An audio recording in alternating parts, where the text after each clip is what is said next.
Intercession connects me to God through Reformation. Reformation looks so different for every person. Like, just because Reformation looks one way for me, like, yes, it's through intercession, but just because I'm called to this one thing doesn't mean someone else is called to that same thing. God, we thank you that Israel is not forgotten, that they are not hidden from you. Daily encounters, I really like it just quiet. I don't like a lot of noise or distraction. So typically I just ask the Lord, what does He want? My praise or worship, what does He want that to look like? And sometimes it'll look like a worship song we've sang, sometimes it'll look like singing in the Spirit, sometimes it'll look like a melody, just really whatever He's wanting from me that day. And then from there, sometimes it's praying in the Spirit, or just, praying with words, or going into Scripture. But ultimately, those three things will happen in one order or the other. I don't like to have it super structured. I really ask the Lord His leading, and then from there will just be intercession. Like, after I feel like I've reached the heart of God and I have the opportunity to ask, hey Lord, like, what's on your heart today? Where do you want to go? From there is when I feel like I get to partner with Him in praying and just releasing things that I feel like He's speaking to me in that moment. And I feel like intercession's an opportunity to capture that part of His heart that a lot of people want to shy away from.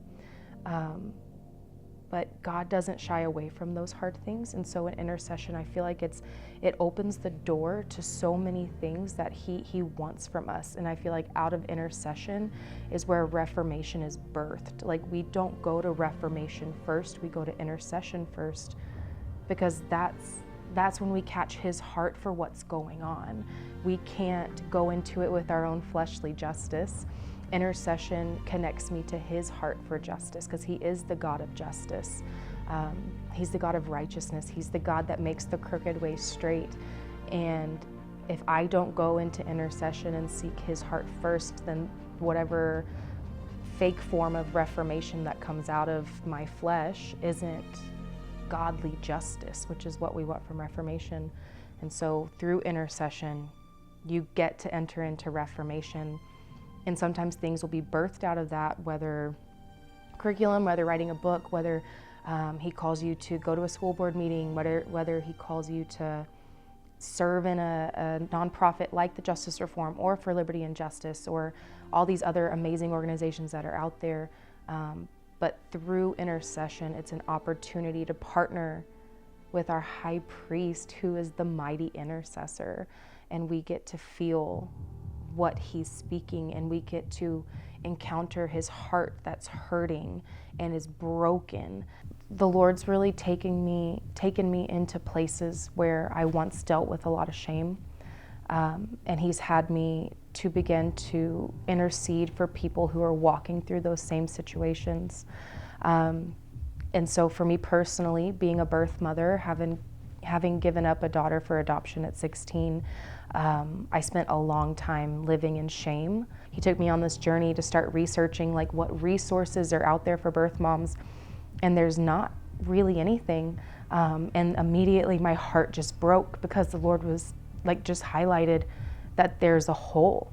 From that, He had me write this curriculum for birth moms that basically just showed them not only actual adoption in Scripture, like Moses being adopted, things like that, but also the spirit of adoption that comes on us when we come into the lineage of God, when we become an heir to the throne, whenever we receive salvation, that we receive a spirit of adoption, and that adoption is God's idea.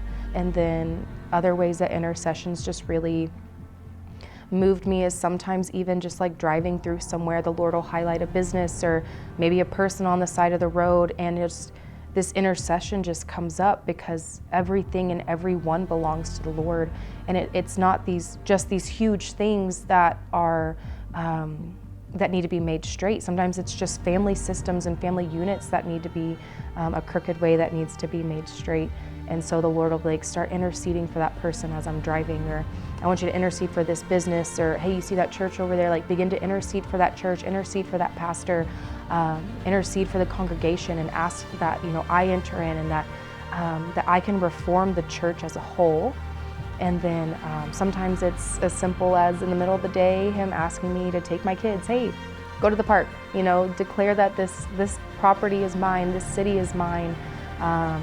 Maybe stopping and seeing a mom and praying with her, talking with her, and then getting to take that home and interceding for that mom, even if she doesn't know and isn't aware. But even the small things are on his heart. I think whenever we think Reformation, we think these massive things, but I feel like the Lord's also inviting us into the small things that he wants to make straight. I think it's literally as simple as sitting down and asking the Lord, what is on your heart? Like, what do you want to tell me? Show me what's breaking your heart. And what I love is that we have the Spirit inside of us who prays perfect prayers. So even if the Lord reveals something to us that we don't necessarily have words for, we can allow the Spirit to take over and pray those perfect prayers for us. We don't have to have it all together to intercede, to partner with Reformation. It's truly as simple as just partnering with the Lord and truly giving him your heart of, God, I don't want to carry my own emotions into this. I don't want to put on this facade of, oh, I'm broken and I'm weeping when you're not really. It's truly as simple as, God, here's my heart. Please break it for what breaks yours.